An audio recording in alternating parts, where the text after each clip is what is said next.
What are legal maxims? Maxims are similar to proverbs, which are short, well known sayings that state a general truth. You must have heard proverbs such as time and tide wait for no man, honesty is the best policy, etc. Similarly, legal maxims are short, well known sayings by the Roman judges which form the pillars on which the entire legal system stands.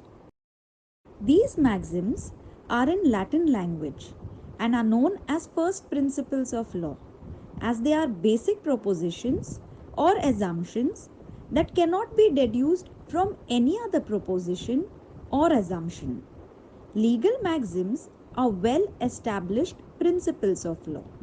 Example of legal maxim would be ignorantia juris non excused, which means ignorance of law excuses no one.